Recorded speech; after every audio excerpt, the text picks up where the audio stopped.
म चाहिँ अहिले हजुरलाई धेरै एउटा तरकारी ब्याड लगाउने टनेलहरु हामीले निर्माण गरेका थियौं। त्यो चारवटा माछा पोखरी एउटा स्याउ लगाएको क्षेत्रफल 4 कट्टा आविष्कारहरु पनि मन्दिर एउटा बाल उद्यान एउटा साइकल स्ट्यान्ड एउटा र चमेना गृह एउटा गरी हाम्रो विद्यालयमा भौतिक सामग्रीहरु रहेका छन्। विद्यालयको आर्थिक गतिविधि सम्बन्धी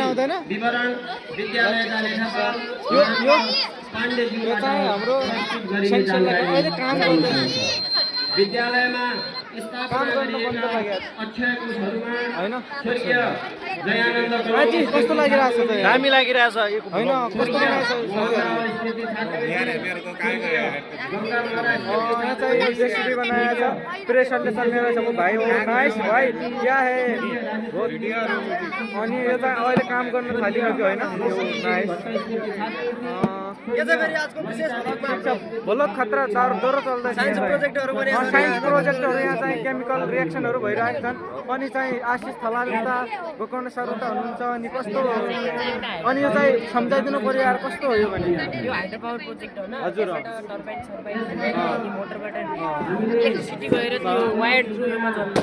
बहिनीहरु बताइदिनु पर्यो के हो यो के हो ए नाइस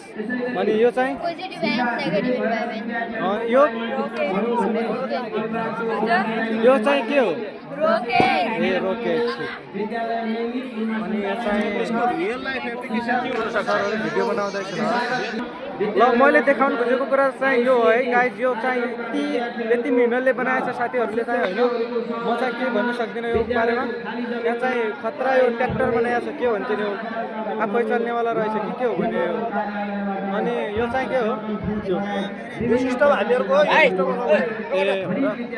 अनि चाहिँ यहाँ पनि बनाएको छ के खतरा बनाएको रहेछ गाइज मलाई थाहा छैन के हो भाइ भनिदिनु पर्यो नि थाहा छैन ल ल यहाँ चाहिँ चलाउँदैछन् यहाँ खतरा ओ भाइ क्या बना दिया भाइ इसमें यार मतलब यो चाहिँ के हो चल्छ त यो डिटेल लिनु पर्यो क्या मैले कामै गर्दै छैन यो चाहिँ के हो यो केमिस्ट्रीमा ए डिएनए आरएनए रहेछ बायोलोजीमा ठिक छ यो मुटु हो होइन मुटु होइन के हो फोक्सो हो सरी यो चाहिँ के रहेछ भने घर एकदम वेल जत्रा कन्स्ट्रक्सन गरिएको छ गाइज यहाँ चाहिँ होइन म चाहिँ अब सबै देखाइसकेँ हजुरलाई अनि म चाहिँ अब लाग्यो अब ठाउँमा सुदूरपश्चिम प्रदेशमा कक्षा 11-12 को लागि सरहरू चाहिँ भाषण गर्दैछ विज्ञान त्यसैगरी विद्यालयमा विभिन्न कामको लागि आउने अभिभावक आफ्ना बालबालिका ल्याउने अभिभावक